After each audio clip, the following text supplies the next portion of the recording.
wheels so they can't make noise like they used to. Gotta fix my Smart. Just hair. They've been just going to removed it. town on their wheels, so like we haven't been almost haven't like they've been waking up us up at night because they're like tick, tick, tick, tick, like Yeah. chewing. It's like they've taken it as their personal challenge to eat their whole running wheel, which is stupid because then they don't have a running wheel. But Yep. uh, Yep.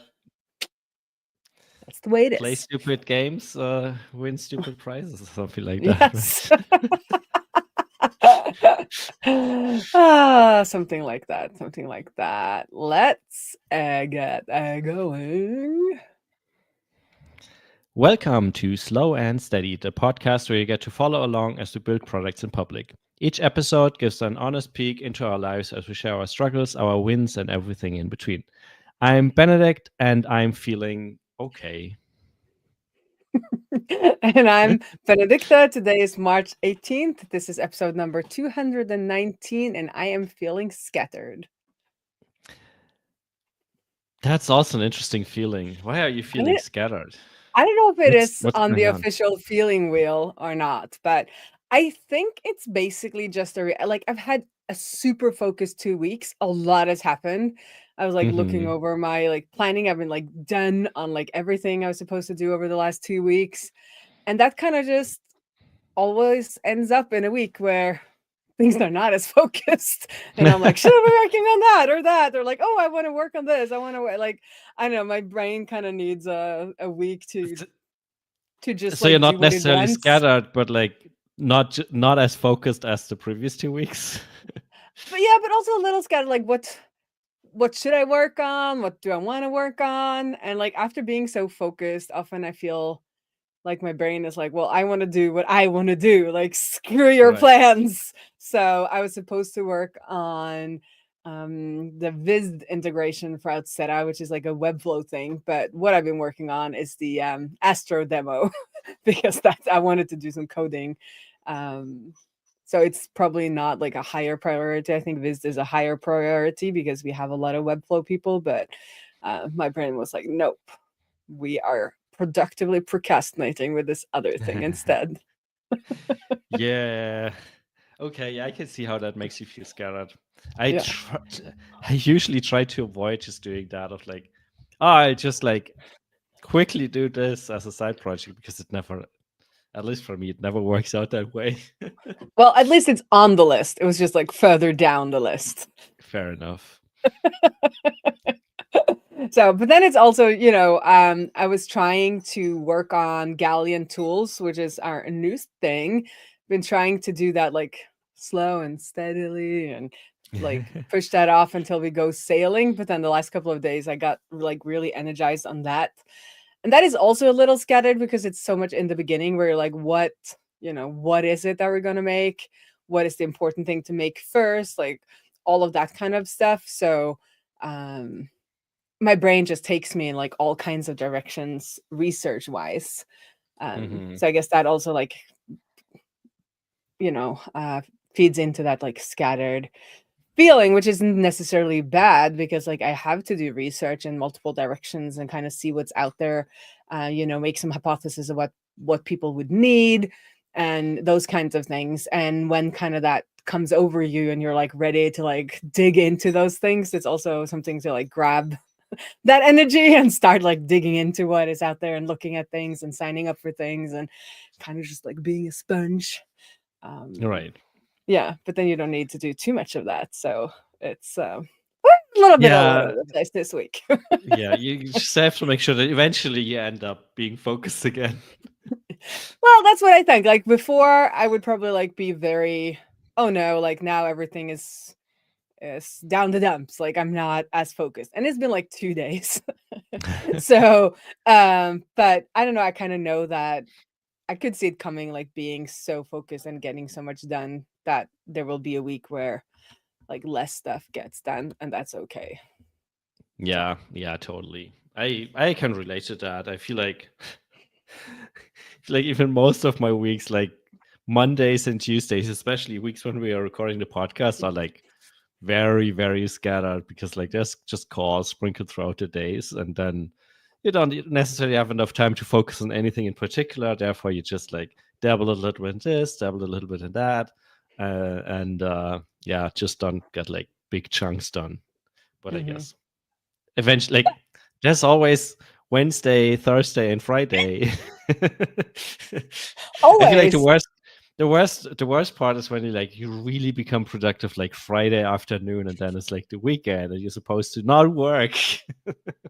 But then you're like, I have the momentum. But then if you work Yeah, all through the weekend, you're gonna crash on Monday, and then you're gonna be scattered exactly. again until Thursday. And then like what's gonna happen? You're just gonna perpetuate the cycle.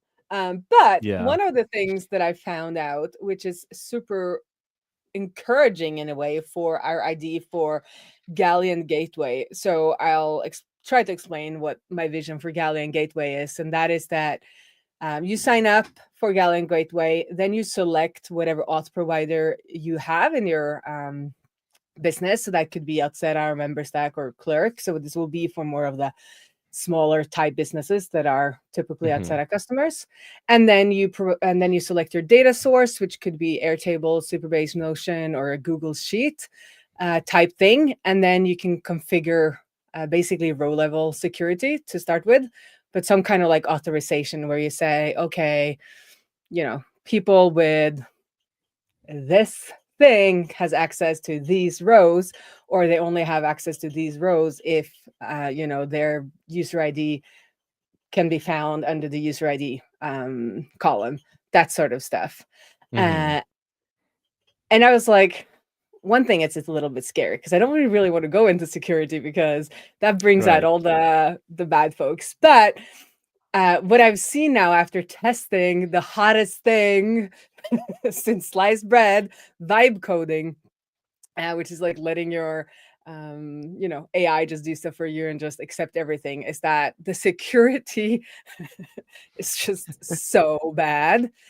And I also found and I don't want to blast people, but like I found a company that showed the demo of kind of how to do this, and they said just use the Superbase service key because then you can just skip row level security, which meant that I could basically go in and delete everything in this demo SaaS that they had created.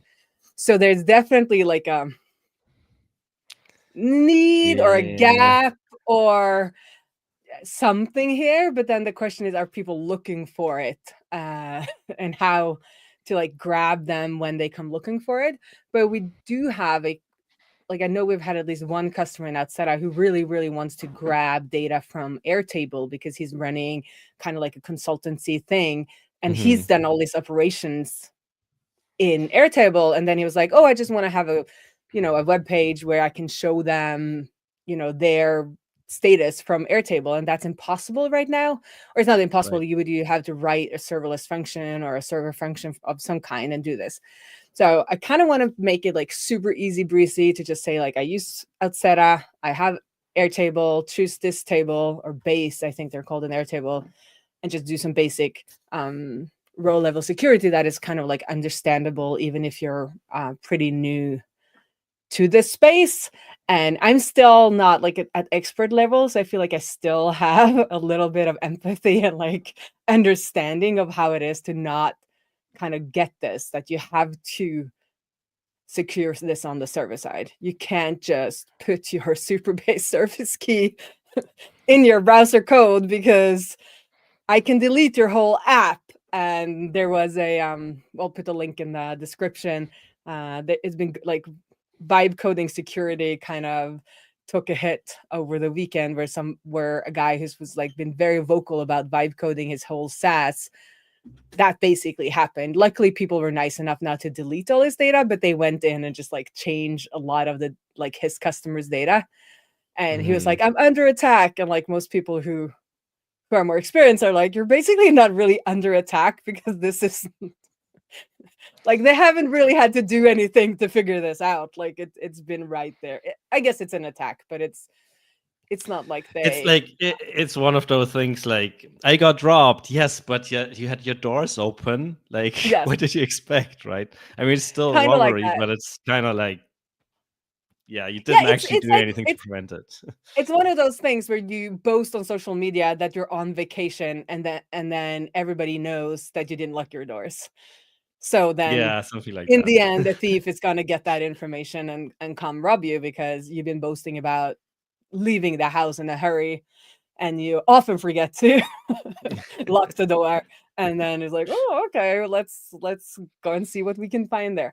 But anyways, I feel kind of optimistic that there is something to this idea of Gallian Gateway, because then they could start vibe coding in a way, but then they could decide to just run all of the requests through our gateway instead of Right.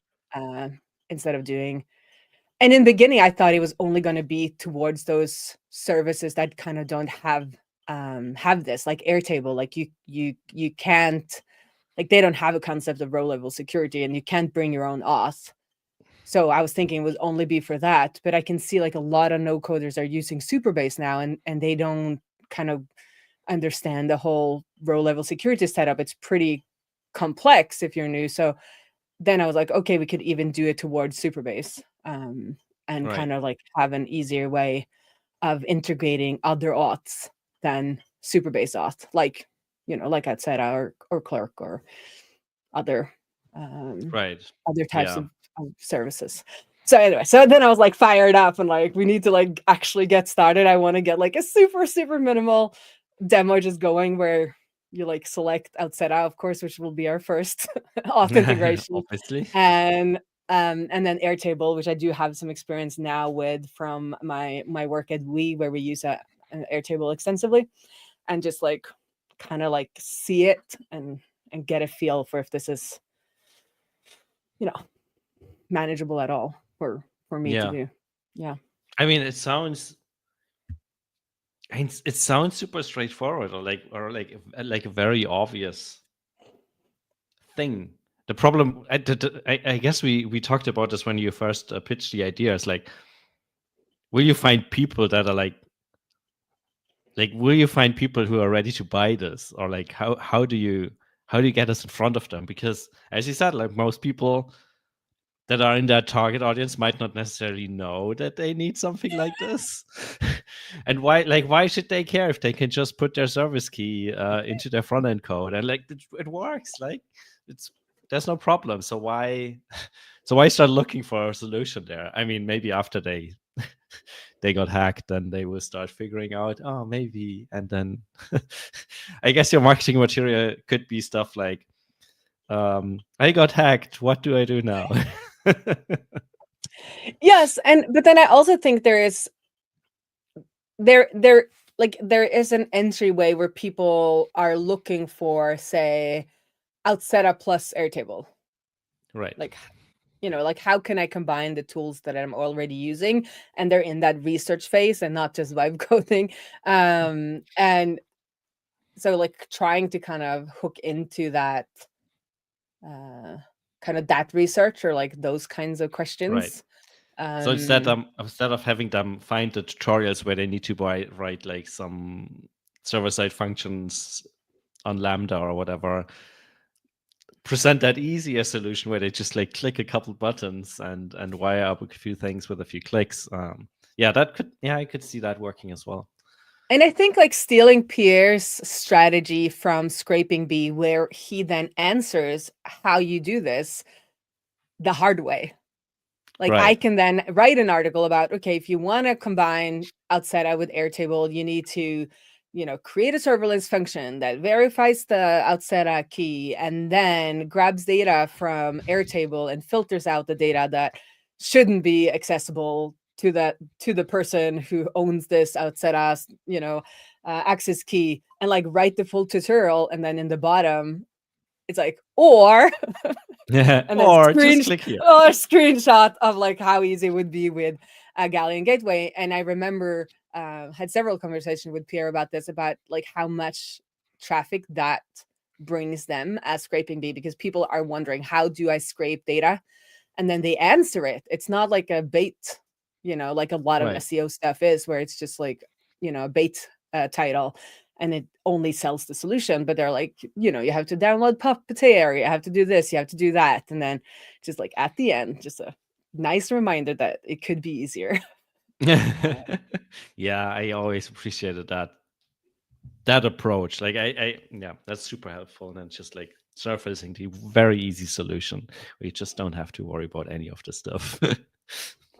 Yeah, but another example that comes to mind is URLbox for like screenshots of websites. And I'm not sure where exactly it is on a website, but I have a claim somewhere that something like 80% of their customers had their self-built solution before they decided to ditch it and just sign up for their service. I really like that one because it's also one of those things where it sounds easy in the beginning, and then you realize, but I want to hide the cookie banners, or this just renders when JavaScript is enabled, or I don't know, stuff, right? And you don't know what you don't know. I guess that's it could be the title of the episode, because I feel like a lot of this relates to this is basically the root cause of those vibe coding security incidents. I guess maybe even of all security incidents, that there's stuff yet you don't know that you don't know, and therefore forget about them, or like don't do them, and then someone knows and can exploit those. But and it's always been like that. Like, we've all done mistakes, but I feel like coming from a more traditional background, like I knew this stuff is hard, or like I knew this stuff is important in a way, but it feels like the kind of the discourse around this like vibe coding thing, which lowers the barrier, which I also really like, but it also kind of just pretends that a lot of things aren't hard or not hard, but like there are a lot of things that need to be correct, not like partly correct or sometimes correct. They have to be correct. And there has to be a strategy, and there has to be some thought behind, what you want to happen and what kind of access you want to give people. But it also just makes me, in a way, feel like it's time to just be bolder. Like, okay, because I kind of feel like I don't have the authority to make like an authentication gateway. But then you look at some of these things and you're like, well, I wouldn't do that. Like, so maybe it's not perfect, but it's definitely better than that. And like, if they can, maybe it's time that I just, realize I can. And then also know that I should ask for help and get like, if this takes off, I would spend time and money to talk to people who are even better at this than me to make sure that. But I've been thinking through it in many ways, and it's like, I know this part of authentication authorization. Like I do know this pretty well now. But it's like owning up to that and being like, here's my product that will help you with that. But yeah, and just a quick note, because I promised last time that we would have the first version of our Galleon attributes out, and it is available. And you can test it out on Webflow. Just check the description. Yes. I'll have to look at that. I mean, I've never used Webflow, but I just need to look at what you came up with. So it's only GET requests at this point, but you can get data and you can bind data just using data attributes. And I'm pretty happy with how it turned out. Nice. And that's also kind of a marketing way in. Like, I hope that it can become a fun open source project that Webflow folks can use. And then that could also be, a gateway to Galleon Gateway. Yeah, makes sense. Because there inevitably the question will come up, like, how do I exchange this token for that token? It's like, well, you could do it with all this code, or I have this little service over here that you can pay for. Yep. Maybe there's even a thing for like the big central token exchange or something like that. It's just like exchange tokens from different no-code services to authenticate people around all those tools. Hmm. Well, I guess that's what you're building, right? Well, I think in the beginning it won't be exchanging of, but it will be at least, verifying for instance, Atsera token and then using a service key on our side, but making Right. sure we don't do bad stuff with the service key. Um, Yeah, but got it. yeah, but there's also a case for that kind of like exchange situation, which could also be like an interesting Galleon product. For sure. Hmm. I It was also kind of spy that a certificate in your background there. I think it says who's the oh, winner. you want me to brag? Yes, I want you to brag. I am one of Norway's 50 foremost tech women or leading tech women, Woohoo! 2025. So That is amazing. Congratulations. thank you so much. It was What else came with that certificate? Was there like a lot of money and like champagne and a car or something like that? unfortunately no. It was just an Ah. honor and a diploma. Well, not too bad either. And a kind of like an award ceremony where we were given our diplomas, where I brought the family, and it was super nice. And I don't know, I went from being like, oh, it's just an award, and first I thought it was a spam mail because it looked so weird. They like wrote it with, where they like bolded sentences and made it red, like inside the email. I was like, okay, this is I'm just gonna ignore this.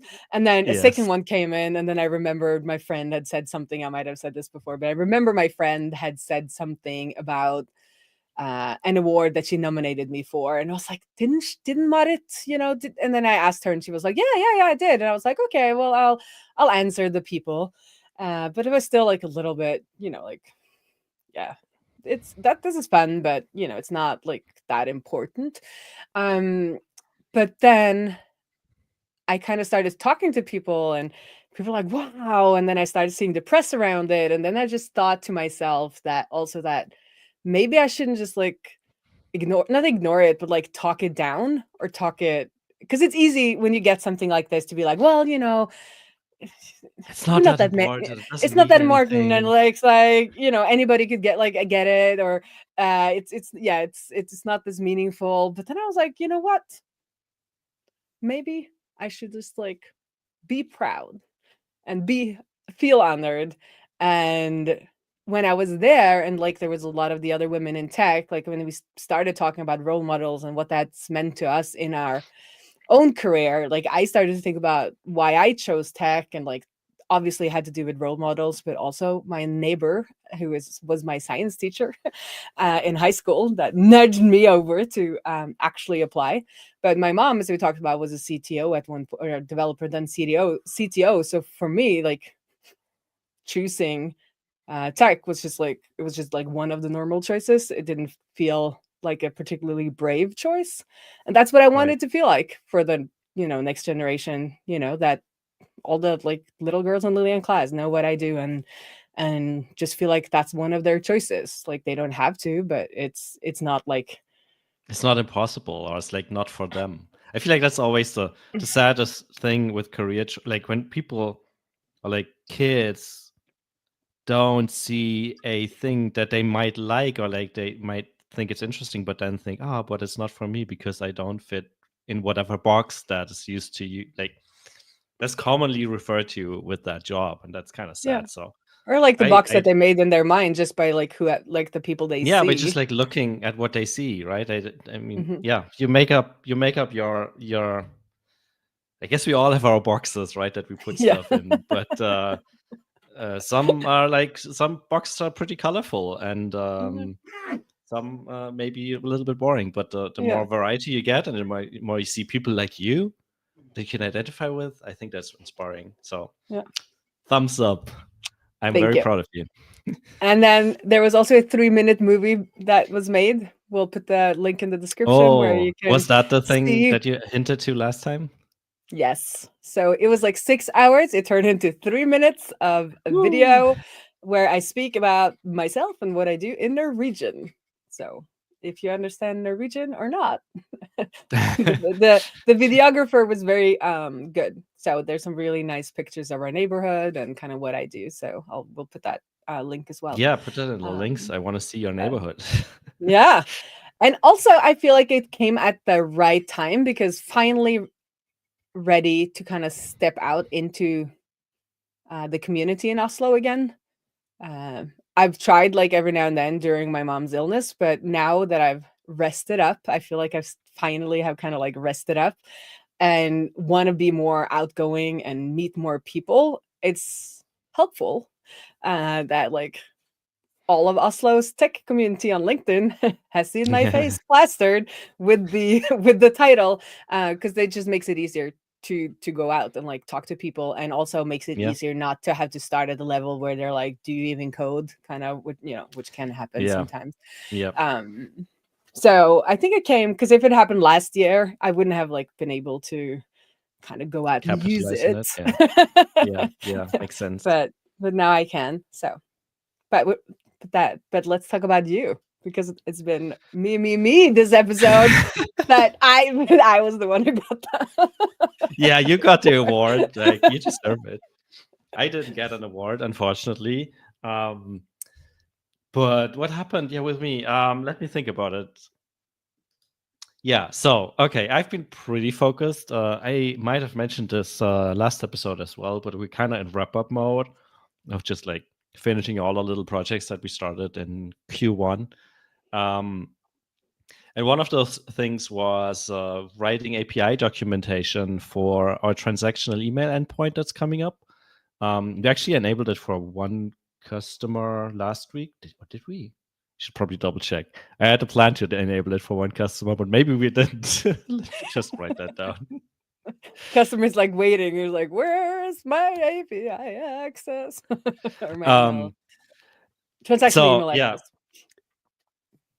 it's basically done. I was last week spending the time on, well, actually, the last 2 weeks, writing documentation for that. And in the process, we also decided to just revamp the documentation we have for our entire API at the moment, because the version that's still online to this date for our documentation, API documentation, is basically just a document with a lot of prose, and it's not bad in the sense of like that it doesn't tell you how it works. It's actually pretty good because it's very detailed and high level strategy and what to think about and stuff like that.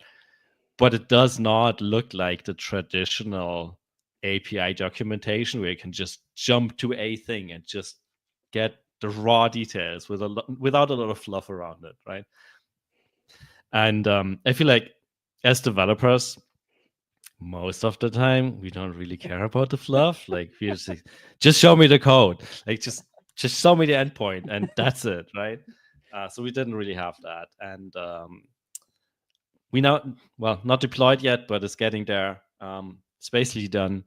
We now have that, and it turned out pretty nice.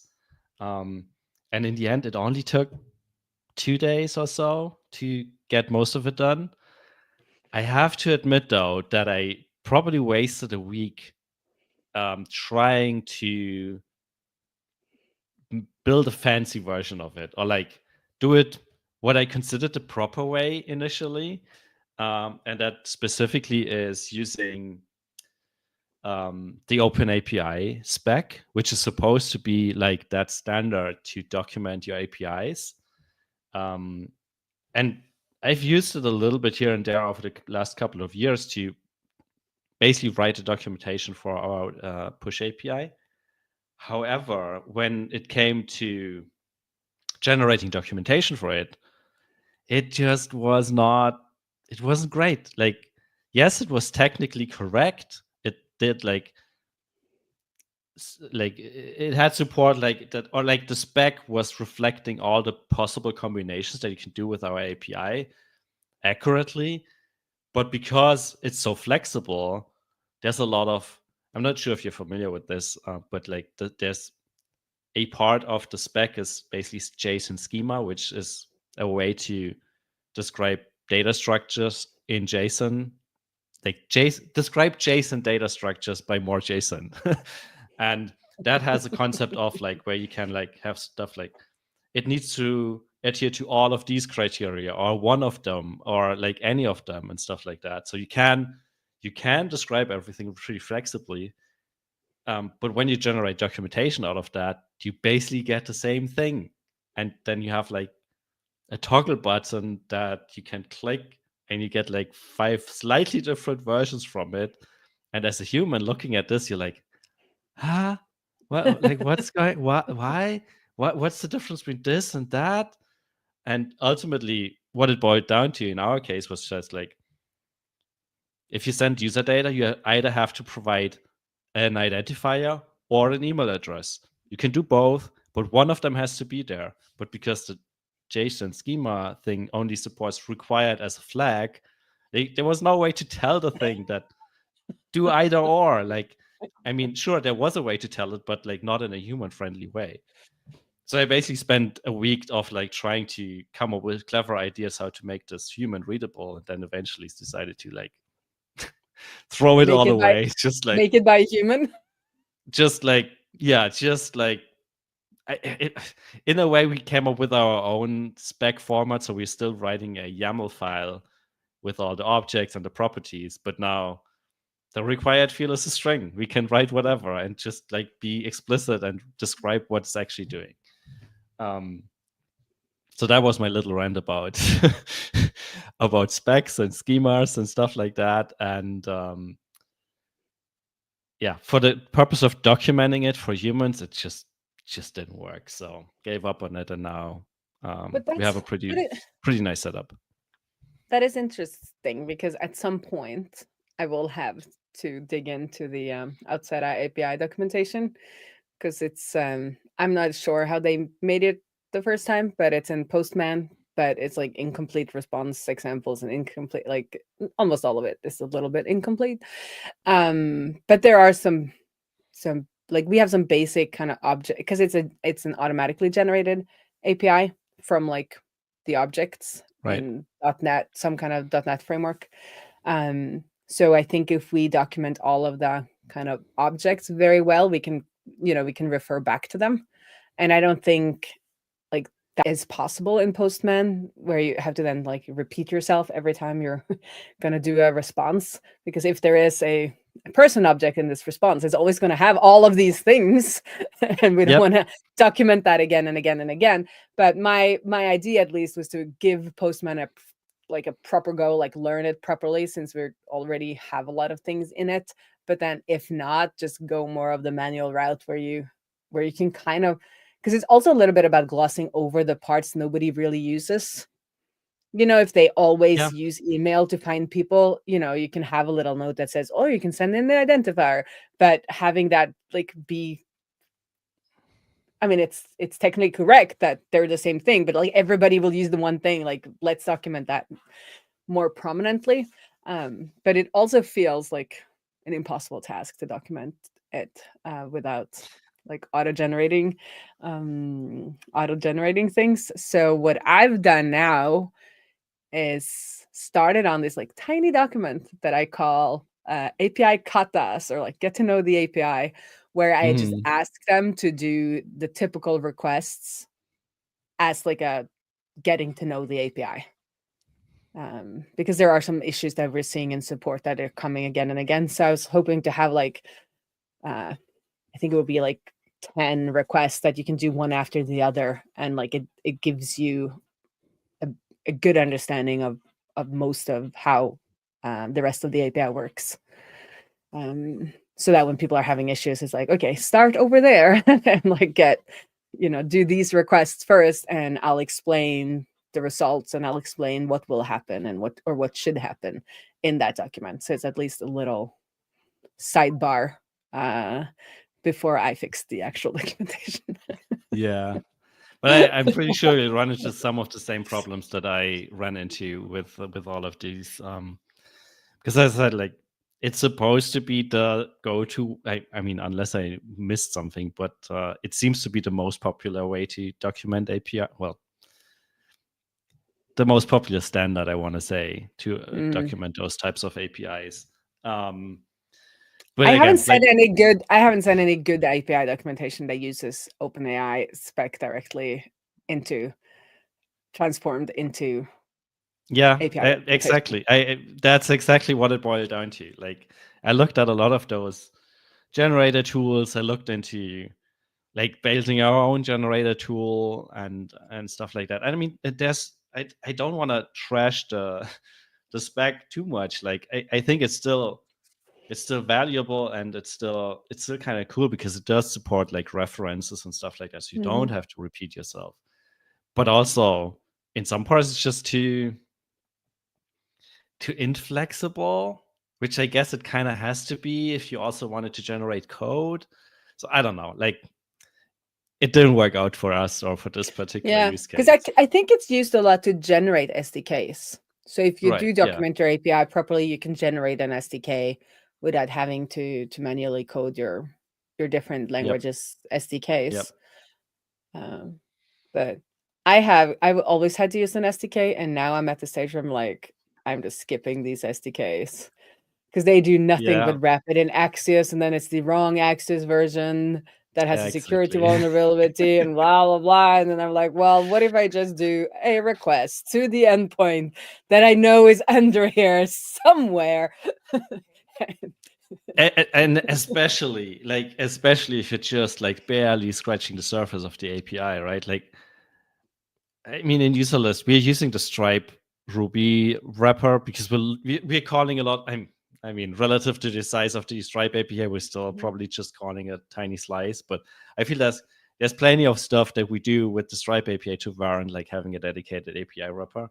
But then again, we use other APIs. For example, uh, one of the transactional email providers we use, like, it's always the same HTTP call to this one endpoint with this one data structure. It's not going to change ever.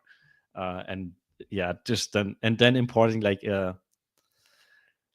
auto-generated SDK that's not, and that's one of my problems with most of these auto-generated SDKs. It's like that isn't idiomatic and like just looks like a sore thumb in your code base. We're like, why is the naming pattern all wrong? Why is I don't know, why just doesn't it fit? And then it just is an annoyance. And then, I don't know, it uses stuff that prevents you from upgrading to newer versions and stuff like that. And we are back to that old discussion of, do you really need so many dependencies, and when it's better to just like roll your own and when it isn't. Yeah. It's such a hard balance to strike of like building your own versus just like using a library. I don't know. Don't want to go on a detour too much on this. No. No, but But it is. I yeah, think especially as I said, the auto-generated ones, because they don't give you anything in addition. Like yeah, you have to do all of the data wrangling yourself anyway to like put into this SDK version. Then you can just use the API directly. But some SDKs do more, where it's like, oh, if you're authenticated, it remembers that you're already authenticated, and it will like yeah, add that to all requests, or it will have some sort of like memory baked in where it just makes it so much easier to do subsequent requests. But a lot of the auto-generated ones don't, and you're just like, well, yeah. like I'm getting no help here.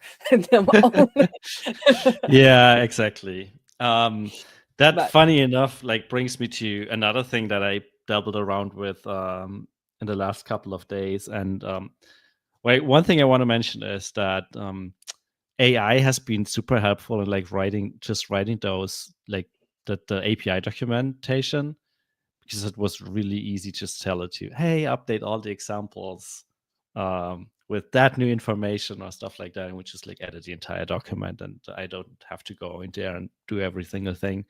Or for example, we now also have like code examples in different languages, and using some of our libraries and some just pure HTTP libraries. And it was super easy to just tell it, hey, in addition to the 5 language we already have, please also add one in this language. And we just add them, yeah, and we're done with it. So that was super useful. And then I got inspired by that, and given that I don't like auto-generated SDKs based on those specs, I was like, hey, what if I open basically I have a folder on my disk where we have subfolders with every single SDK we have for those different languages and frameworks. And I was like, maybe let's try this vibe coding thing. So I told it to write a new library for a different language. So I just made updates to the PHP library, and I was like, yeah, okay, let's just vibe code the Python version of this. And it was very like twofold. It was very impressive, but it also was a lot of crap.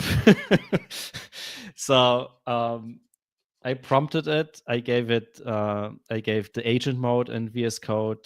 Like the preview release of VS Code has this agent mode that would just search files on your disk and run command line code after you approve it. And it was impressive to see how it set up a new Python library, created at least some of the necessary files, would also create tests for them, then tell me it was basically asking me, hey, I want to run the tests now using this command. Is it okay? And then you click like, yes, it's okay. Test would fail. It would look at the test results and be like, oh, the tests did fail. I need to adjust them. So I did adjust the tests, asked it to run again, and went through the cycle a couple of times until it had like 40 tests or so. They were all passing. So that part was impressive. And then I looked at the actual code, and it was less impressive because it was using the wrong API endpoints. It forgot half of the actions that you can perform, and used the wrong authentication theme, didn't use the correct API tokens and stuff like that. So it was a glimpse into a future that might be useful, but the only thing I could do with this at the end was just delete it. I mean, maybe I could have done a couple iterations, but I guess at some points it's diminishing returns. I could just come up with the files one by one on my own. But it was an interesting experiment, at least. So yeah, maybe I could have done another try in a couple of months. It's weird where it often gets started really well, and then especially if it creates its own tests, or if it wants to do some kind of quality control itself, I feel like it just goes into a loop where it just creates more and more and more codes to fix an often almost imaginary issue, which isn't the issue that they've that they indicated or that they found at all. So it's you got to be careful, but it's so enticing, and it feels like you're doing so much, and you're just vibing along, and it's good times, and I think what is dangerous, or what I noticed in myself while doing this, is that maybe the first couple of prompts you're still looking at everything and trying to make sense of everything, but it's kind of boring and mentally taxing. You have to really focus and think about the edge cases. So I noticed that over time, as I was doing this, I was not looking that closely anymore, and just accepting, as you said, just vibing it. And in the end, I got a library your whole computer because you said yes. Yeah, exactly. That I focused on those at least. That happened to some users with Claude or Cursor, I think, a couple of weeks ago, where it bricked computers. I didn't really see about the brick computers. I only saw one where it messed up the code base enough that it wouldn't work anymore. Well, no, it was one where it ran some sort of command where it deleted some important settings on your computer or something, where you have to factory install. Right. That's what I read, at least. This was, I mean, I didn't verify it. It was just something I saw in my feed, but would surprise me. Yeah. Yeah. So, and the other thing that I found, sorry, I cut you off, but is that I mean, you're so close, so you just end up asking it we're almost there, and then you kind of just you don't want to stop and do it yourself, because it's so easy to just one more time, one more prompt, it's gonna solve it, one more prompt. So I've had to start to be like, okay, I need to jump out of this faster.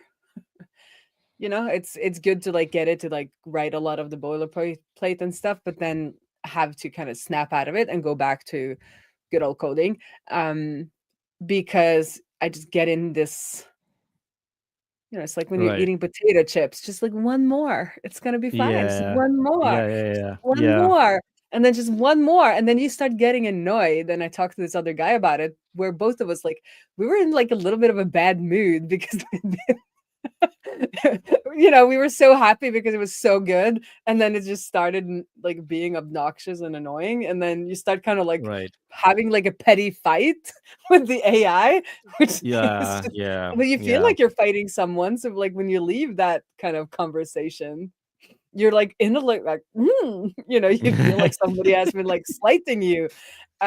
So I think it's I mean it's a fun time. But I think that's one thing to like be mindful of is like when you start getting into this, like just one more, like it's so close, or like when you're starting to get annoyed and you're a little bit like in the keyboard, Yeah. it's time Right. to step away, go for a walk, and then actually do some coding with your brain because Yeah. Yeah. it's Actually, not start using it. beneficial for anyone. Right. Yeah. But I guess the opposite thing is true as well. Because I still catch myself doing like some of those like stupid, mundane, repetitive tasks. Like maybe I start with using AI and then switch back into writing it myself. But at some point, you're just like, I don't know, creative 20s variant of the same task with like slightly different params or Mhm. whatever. No point in Then doing it yourself. also, exactly, no point of doing it yourself. But you also have to remind yourself, like, hey, maybe now's a good time. And now you're at a repetitive, mundane, and sort of stupid thing. Maybe go back to the AI thing and let it do that stuff for you. Because Yeah. I feel like that was the that was what really worked well when I was doing the API documentation, where I would just like write one example and then have it generate the 5 other languages based on that. That worked Mhm. really well. Mhm. Um, so yeah, interesting times. Mhm. Interesting times. Interesting times. Interesting times. Well, I guess we'll see each other in 2 weeks. Yeah, I think so too. And Until then. tell, until then, and tell us what you solve with AI. Let us know. Let us know what you solve with AI, and we'll see you around the interwebs. See you. Bye bye. Bye. I'm pressing the button Are you and pressing the stream. button?